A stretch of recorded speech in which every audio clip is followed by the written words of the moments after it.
জনগণ ডাক্তারের কাছে ঘুরবে না, ডাক্তার জনগণের কাছে ঘুরবে। অর্থাৎ আমরা চিকিৎসা সেবাটাকে মানুষের দোরগোড়ায় পৌঁছে দেব। দুর্নীতিমুক্তভাবে মন্ত্রণালয়কে গড়ে তোলা এবং সিন্ডিকেট মুক্ত একটি স্বাস্থ্য মন্ত্রণালয় গড়ে তোলা আমাদের প্রধান লক্ষ্য, এবং এর মাধ্যমে জনগণের গোড় দৌড়ে আমরা যে সেবাটা, চিকিৎসা সেবা আমরা পৌঁছে দেওয়া বদ্ধপরিকর।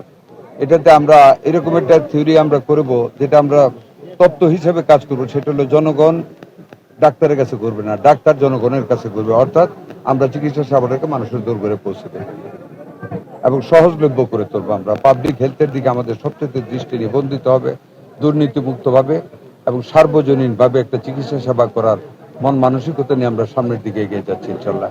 এবং আমরা আশা করি আমাদের বর্তমান প্রধানমন্ত্রীর নেতৃত্বে আমরা সেটা সম্পূর্ণরূপে কামিয়াব। একটা মেডিকেল কলেজ নরসিংদীতে করার একটা চিন্তা আছে, গতকাল আলাপ করেছি, আপনারা দোয়া করবেন।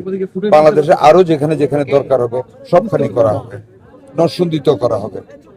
তো অবশ্যই আমার নির্বাচনী এলাকা নিয়ে আমার পরিকল্পনা থাকবে। আমি এই এলাকার জনমানুষের ভালোবাসা নিয়ে, আদর নিয়ে, স্নেহ নিয়ে আমি নির্বাচিত হয়েছি, এখানে থাকবে।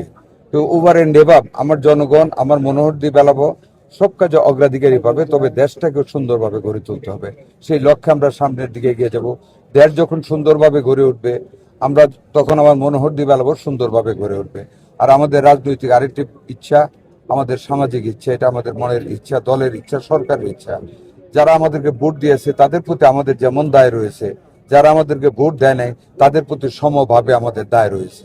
সকল প্রতিহিংসার ঊর্ধ্বে উঠে, সকল বিদ্বেষকে ভুলে গিয়ে, রাজনৈতিক কোনো কুচিন্তা বা অসৎ চিন্তা না করে আমরা সকল মানুষকে নিয়ে, মুক্তিযুদ্ধের পক্ষে সকল মানুষকে নিয়ে আমরা নতুন সমৃদ্ধশীল মুক্তিযুদ্ধের চেতনা ভিত্তিক একটি বাংলাদেশ গড়ে তুলব ইনশাআল্লাহ।